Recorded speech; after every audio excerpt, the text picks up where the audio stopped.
अस्सलामुअलैकुम स्टूडेंट्स। आज हमारा टॉपिक है reserve for discount on creditors, यानी फाइनेंशियल अकाउंटिंग के अंदर आज हमारा टॉपिक है reserve for discount on creditors या provision provision for discount on creditors. इसका जो ये हमारे इस टॉपिक का सेकंड पार्ट है, ठीक है। पार्ट 2 है, पार्ट 1 यूट्यूब के ऊपर आपको मिल जाएगा।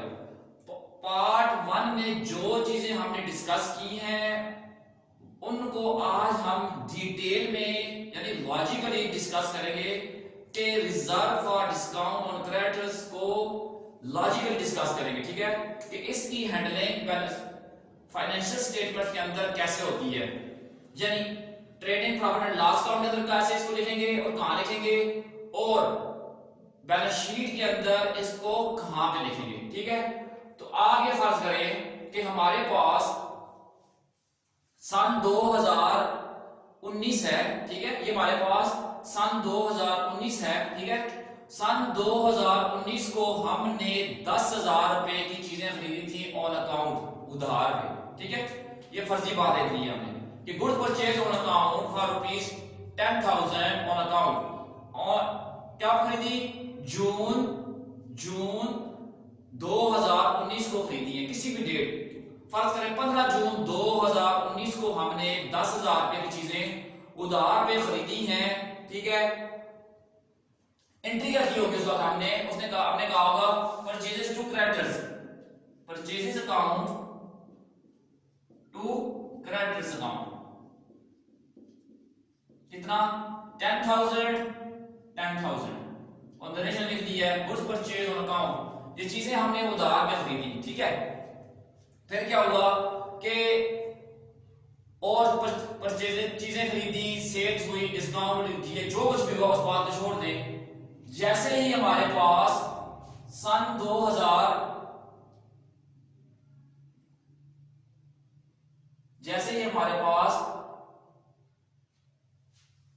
2019 खत्म हुई, हमें एक नरेशन मिली है, सॉरी एडजस्टमेंट थी हमारे पास।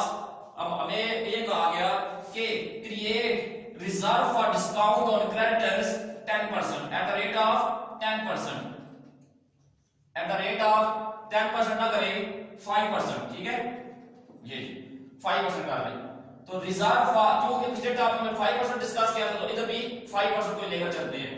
तो reserve for discount on creditors 5% create करें, यानी हमें ये कहा गया कि आप 5% रिजर्व क्रिएट करें या प्रोविजन क्रिएट करें ऑन क्रेडिटर्स पर।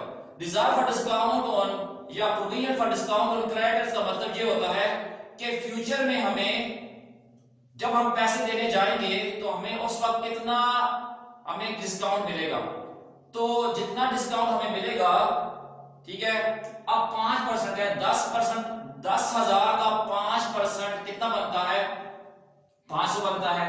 तो 500 डिस्काउंट, क्योंकि परचेजिंग हमने की है 2019 में, परचेजिंग हमने 2019 में की है, तो बेशक डिस्काउंट हमें अगले साल मिलेगा। फर्स्ट करें हमारे क्रेडिटर्स ने हमें ये कहा है कि आपको डिस्काउंट 2020 की फरवरी को दिया जाएगा जब आप पेमेंट करने आएंगे।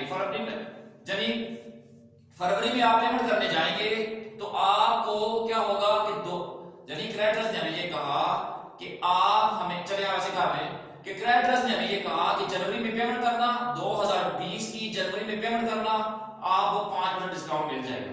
तो हमने वो जो एक्सपेक्टेड डिस्काउंट है उसको लिखना है फाइनेंशियल स्टेटमेंट्स जो 2019 की है उनमें लिखना है, क्योंकि जिस साल हमने परचेजिंग की है, ठीक है, उसी साल के trading profit and loss account में हमने वो डिस्काउंट लिखना है, ठीक है। वो हमें मिलेगा फ्यूचर में मगर लिखना है हमने।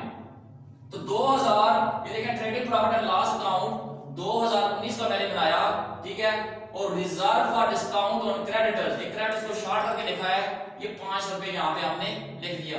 बाकी जितने भी फिगर्स हैं वो सारे जो हैं फर्जी हैं। ओपनिंग स्टॉक 20,000, परचेजेस 10,000, सेल्स हैं, क्लोजिंग स्टॉक है, और ये जीपी मेरे पास 50,000 रुपए मैंने लिखा है, ठीक है। ये कैरी डाउन हुआ, यहाँ पे ब्रॉट डाउन हुआ, ठीक है। और reserve for discount on creditors 500 रुपए, यानी ये जो फ्यूचर में मिलेगा। लिख हमने यहाँ पे दिया है 2019 के trading profit and loss account की प्रॉफिट एंड लॉस वाले पोर्शन में हमने उसमें लिखा 500 रुपया। तो ये देखें हमारे पास जीबी जो ब्रॉट डाउन हुआ है 50,000 रुपए है, इसमें 500 ऐड हुआ तो ये बना 50,500। यहाँ पे हमारे पास ये आ गया नेट प्रॉफिट, ठीक है। एक्सपेंस कोई भी नहीं है, अदर एक्सपेंसेस में कोई हमारे पास एक्सपेंस नहीं है, ना कोई मार्केटिंग का है, ना कोई एडवर्टाइजमेंट का है, ठीक है, ना कोई और किसी किस्म का इंश्योरेंस, किसी किस्म का नहीं लिखा मैंने इसको, ना कोई डिप्रिसिएशन नहीं है, कुछ भी नहीं लिखा, बैड डेट्स में कुछ भी नहीं लिखा। तो ये हमारे पास ये साइड 50,500, इसमें से कुछ माइनस नहीं हुआ, तो ये 50,500 पूरे का पूरा यहाँ पे मैंने लिख दिया, ठीक है। ये हमारा नेट प्रॉफिट हो गया। ये तो था रिजर्व, जो वो रिजर्व जो हमें फ्यूचर में मिलेगा, तो वो हमने पहले ही यहाँ पे 2019 की trading profit and loss account में हमने यहाँ पे इसको लिख दिया। अब इसकी हैंडलिंग क्या है कि इस 500 रुपए को देखें, ये परचेज की थी जो हमने 10,000 उधार की, ठीक है। ये जब इसके ऊपर 500 रुपए हमें डिस्काउंट मिलेगा, ठीक है, फ्यूचर में मिलेगा। तो जब बैलेंस शीट बनाएंगे, ये देखें 2019 की बैलेंस शीट मैंने बनाई है, एक साइड एसेट्स है, दूसरी इक्विटी साइड है। तो मैंने क्या किया है कि यहाँ पे ये लिख दिया है, ये सबसे पहले देखें नेट प्रॉफिट जो है ये हमारे पास 50,500 का है।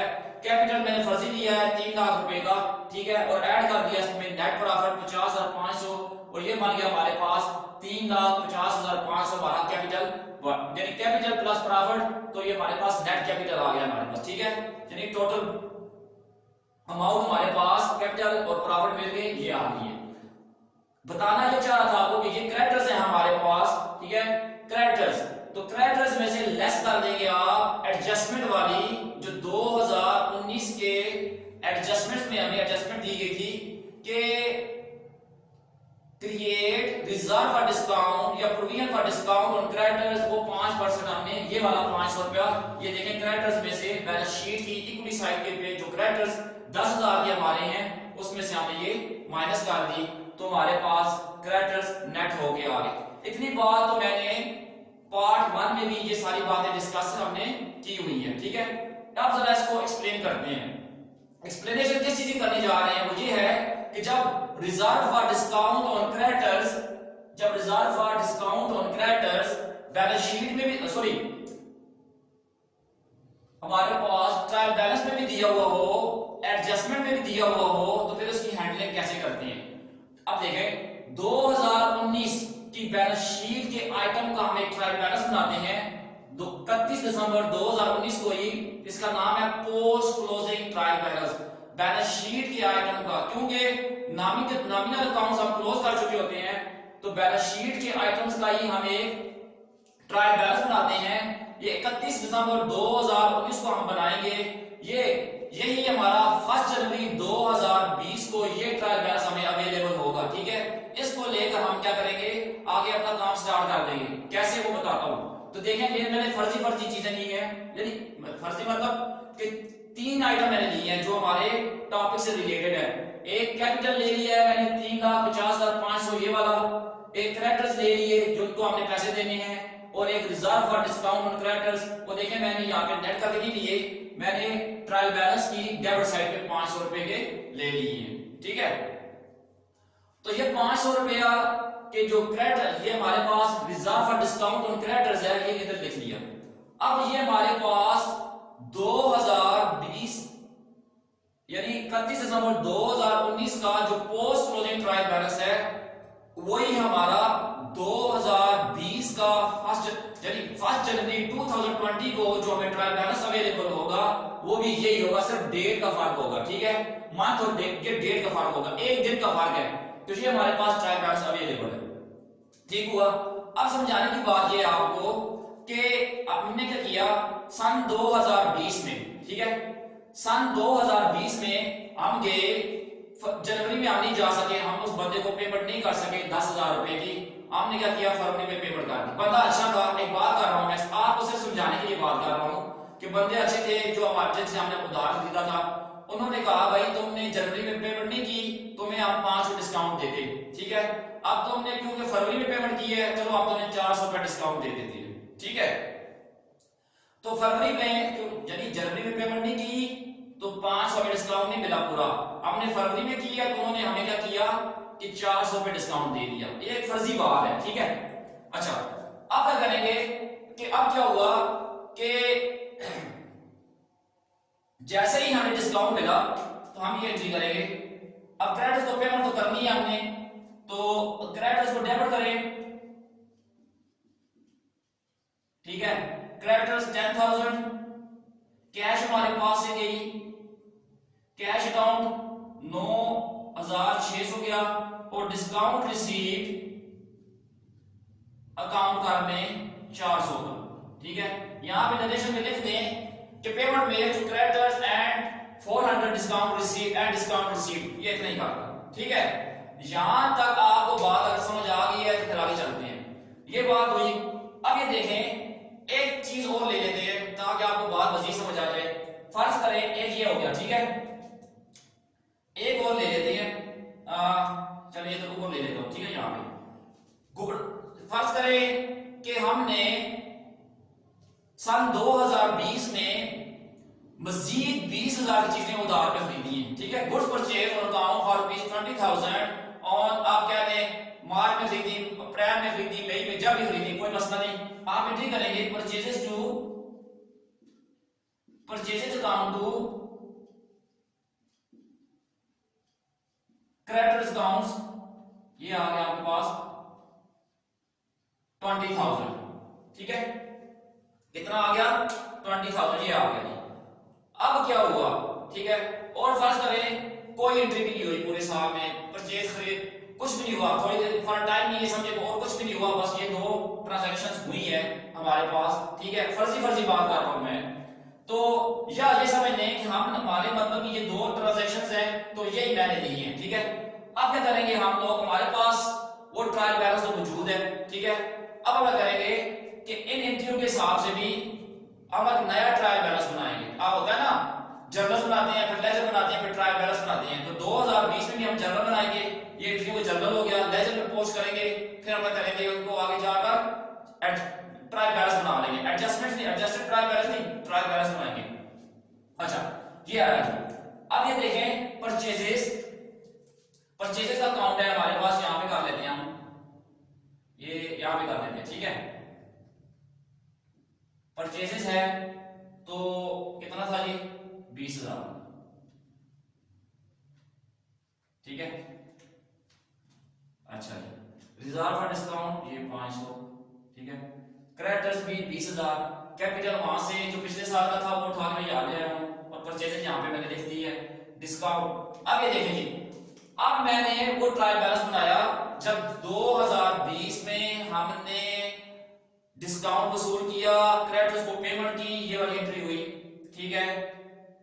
फिर नए क्रेडिटर जनरेट हुए तो ये वाली एंट्री हुई, ठीक है। पुराने क्रेडिटर तो खत्म हो गए, ये नए क्रेडिटर्स आ गए 20,000 के, परचेजेस 20,000 की आ गई। तो मैंने अपने जो आइटम, ठीक है, जो लेजर, जिन आइटम्स के लेजर जो है हमें चाहिए, मैंने उनका सिर्फ ट्रायल बैलेंस बनाया है।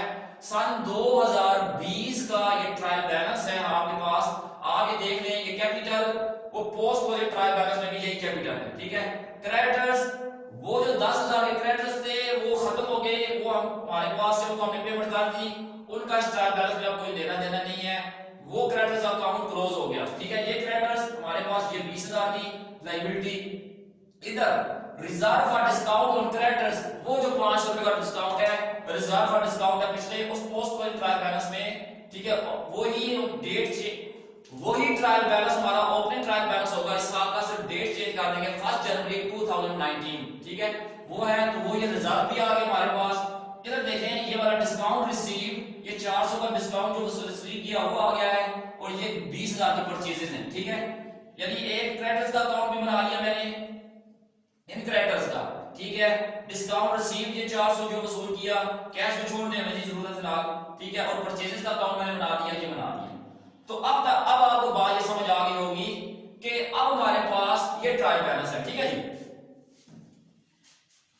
तो ये इसको जरा देख लें, परचेजेस टू क्रेडिटर्स, और ये इसको याद रखें, creditors to cash and discount received. ठीक है, चलिए ये होगा। अब हमें ये ट्रायल बैलेंस दिया हुआ है, ठीक है, एट द एंड ऑफ 31 दिसंबर 2020 को, 2020 की 31 दिसंबर को हमें ये ट्रायल बैलेंस दिया हुआ है, और हमें साथ ये कह दिया गया 2020 को, ठीक है, 31 दिसंबर 2020 की को एडजस्टमेंट के अंदर, ये एडजस्टमेंट है, ठीक है, और फिर कहा हुआ रिजर्व या provision for discount on creditors इतना, यानी क्रिएट, क्या करें, क्रिएट करें, इतनी करें।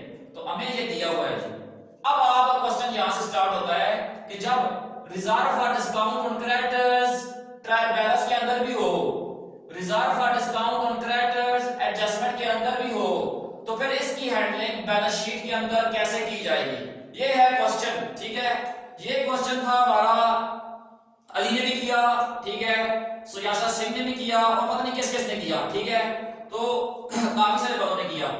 तो जब ये यानी reserve for discount on debtors नहीं है, reserve for discount on creditors है, ठीक है। तो ये हमारे पास ये हमें ट्रायल बैलेंस को दिया गया, जिसके मुताबिक आप बहुत सी बातें पूछते होते हैं, तो बहुत से सवाल करते हैं कि जब इस तरह से दिया हुआ होगा तो फिर कैसे होगा। अब चलते हैं जी मेन पॉइंट है हमारा, उस तरफ चलते हैं। अब ये देखें कि reserve for discount on creditors ये है 500 रुपए, इधर डिस्काउंट रिसीव्ड है 400 रुपए। फर्ज करते हैं थोड़ी देर के लिए, फर्ज करें थोड़ी देर के लिए कि एडजस्टमेंट हमें नहीं दी हुई, एडजस्टमेंट हमें नहीं दी गई, ठीक है। तो हम क्या करेंगे, ये देखें जी, ये है trading and profit and loss account 31 दिसंबर 2020 में। पहले मैंने बना के रख दिया ताकि टाइम थोड़ा लूं, लेक्चर थोड़ा मतलब छोटा हो, इतना लंबा रिकॉर्ड करने की जरूरत नहीं है कि बस टाइम लेता जाए लेक्चर, ठीक है। आपका टाइम भी कीमती है, हमारा आपसे ज्यादा की हमारा भी कीमती है, ठीक है। अच्छा, आपका कीमती है, ठीक है। बहरहाल अच्छा जी, reserve for discount on creditors, ठीक है। तो अच्छा, reserve for discount on creditors ये 500 का पड़ा हुआ है, और डिस्काउंट रिसीव्ड जो है वो ये 400 का है, ठीक है। अच्छा, फर्ज करें यहाँ पे एक फर्जी बात है, ठीक है। यहाँ पे हमारे पास ये समझ लिया आप जी कि एक फर्जी बात कर रहा हूं कि हमारे पास यहाँ पे प्रॉफिट है 30,000 का, ठीक है, जीपी 30,000, ऐसी फर्जी बात कर रहा हूं। इसी को ब्रॉड डाउन करेंगे, ये लो, ठीक है, जीपी 30,000 का हमने ब्रॉड डाउन भी कर दिया।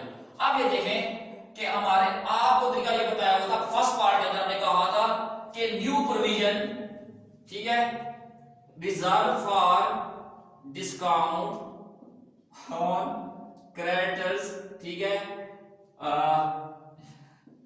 न्यू प्रोविजन या न्यू रिजर्व, ठीक है, ये वाला। और मैंने आपको कहा है अब ये समझिए आप, ये है ही नहीं है, ठीक है, यही दो आइटम ऐसे, ठीक है। तो इधर तो आप लिखेंगे नील, ये तो है ही नहीं, ठीक है, नए क्रेडिटर्स के ऊपर रिजर्व है ही कोई नहीं, बात खत्म। एड डिस्काउंट रिसीव 400, ठीक है, तो ये 400 आ गया। लेस करेंगे ओल्ड प्रोविजन, ठीक है, यानी reserve for discount on creditors, ये वाला ओल्ड प्रोविजन, ठीक है, इसका नाम ओल्ड प्रोविजन रखा हुआ है। तो आपके पास आंसर आ जाता है, आप देखें नेगेटिव, माइनस में आता है आंसर। जब आपका माइनस में आएगा, ठीक है, समझने की बात ये है, तो आपने ये सारा प्रोसीजर यहां पे नहीं करना, ठीक है, फिर आपने ये सारा प्रोसीजर इस तरफ करना है, ये सारे का सारा प्रोसीजर किधर करना है, इस तरफ करना है, ठीक है। तो ये सारा प्रोसीजर जब आप इधर करेंगे तो आपके पास यहां पे ये आ जाएगा, देख लें, reserve for discount on creditors, ठीक है, नील ऐड करें, ठीक है, क्या ऐड करेंगे जी, डिस्काउंट रिसीव्ड, ठीक है, ये 400 हो गया। लेस करें आपने इसमें से ओल्ड प्रोविजन, ठीक है, कितनी है 500, तो ये इस तरफ आ जाएगी, यानी ये वाला प्रोसीजर आप ये समझिए कि इस तरफ है ही नहीं है, ये आ गया। अब सवाल ये पैदा होता है कि भाई इधर से, चलो मैं इसको इरेज कर दूं ना, आप परेशान हो जाएंगे, ये ठीक है, इस तरफ है ही नहीं है, ये आ गया, ठीक है। अब ये सवाल पैदा होता है कि ये हुआ क्या है। समझने की बात ये है, हुआ ये है कि पिछले साल हमने देखें, पहले ये समझ लिया हमें डिस्काउंट मिला कितना, 400 का। पिछले साल हमने प्रॉफिट में 500 ऐड किया था। कितना ऐड किया था? 500। करना कितना चाहिए था? 400। ये जो मिला है वो करना चाहिए था, मगर हमें थोड़ी पता था कि हमें 400 मिलेगा। हम तो बस पक्के उम्मीद में थे कि भाई 5 नहीं मिलेगा। वो तो हमने पेमेंट जनवरी में नहीं की, फरवरी में जाके किया, तो देने वाले ने क्या किया, 500 नहीं दिया, 400 दे दिया, ठीक है। हमने यहाँ पे 500 लिखा था उस वक्त। हमारा प्रॉफिट ये देखें, जीपी कितना है, 50,000 है। तो जी अगर ये हमें आप सारे यहाँ लिखते तो जीपी भी 50,000 होता। बहरहाल हमने 500 लिखा तो जीपी 50,000 से बढ़ के 50,500 हो गया। 50,500 को हमने जाके यहाँ पे ये देखें 2019 के कैपिटल में ऐड कर दिया, तो कैपिटल हमारा 3,50,500 हो गया, ठीक है। होना कितना चाहिए था, यहां अगर हम 400 लिखते तो यहाँ पे 50,400 होता, यहाँ पे भी हम 50,400 ट्रांसफर करते, हमारा कैपिटल कितना होता, 3,50,400। इसका मतलब ये हुआ वो कैपिटल इंक्रीज हो गया है, 100 रुपए के साथ ओवर हो गया है, ठीक है, ओवर रिटर्न हो गया, ज्यादा लिख दिया हमने, ठीक है। अब आप उसको जाकर छेड़ सकते हैं कि भाई 2019 की बैलेंस शीट लेके आओ, उसमें हम चेंज करना चाहते हैं, ऐसा तो हो नहीं सकता, ठीक है। अब क्या करेंगे हम लोग कि 2020 का जो trading profit and loss account है, ये जो 100 रुपए एक्स्ट्रा हम लोग सब उधर लिख दिया था, असल में वो हम लोग क्या कर रहे हैं, इस तरफ लिखकर इस साल के प्रॉफिट में से वो माइनस कर देंगे। दे देखिए, पहले तो आप ये देखें कि इस साल 30,000 हमारा जीपी है। फर्स्ट करेंगे हम यहां नहीं लिखते, तो यहां पे हमारा नेट प्रॉफिट कितना आएगा, नेट प्रॉफिट हमारा आएगा, ये नेट प्रॉफिट हमारा कैरी डाउन 30,000 आएगा। तो 30,000 जब हमारे पास नेट प्रॉफिट आएगा तो 2020 की बैलेंस शीट के कैपिटल में हम लिखेंगे ना यहाँ पे कितना, 30,000। मगर आप ये समझें कि हमारे पास अदर एक्सपेंस कोई नहीं है, अदर इनकम और कोई नहीं है, ठीक है।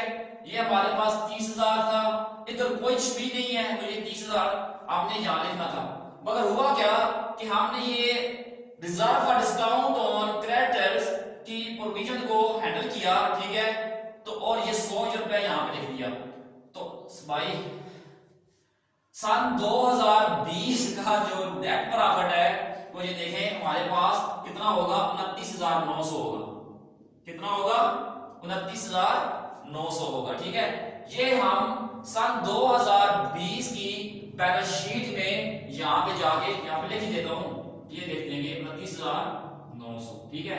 ये 3,50,500 में 29,900 जमा करेंगे, जमा करके आप यहां पे लिख दें, ठीक है। इसको आप लिख लें जितना भी बनता है। तो सिर्फ समझाने का मकसद ये था कि जब ट्रायल बैलेंस के अंदर हमें reserve for discount on creditors दिया हुआ हो और डिस्काउंट रिसीव्ड भी दिया हुआ हो, ठीक है, डिस्काउंट रिसीव्ड भी दिया हुआ हो, तो फिर आपने क्या करना है, उसको इस तरह से हैंडल करना है, क्योंकि न्यू प्रोविजन तो आपके पास है ही कोई नहीं, न्यू प्रोविजन आपके पास कोई नहीं, ठीक है। लेक्चर बहुत लंबा हो रहा है, थोड़ा सा भी रहता है ये, ठीक है। इसको नमाज के बाद डिस्कस करेंगे, तब तक ये शुक्रिया, ठीक है।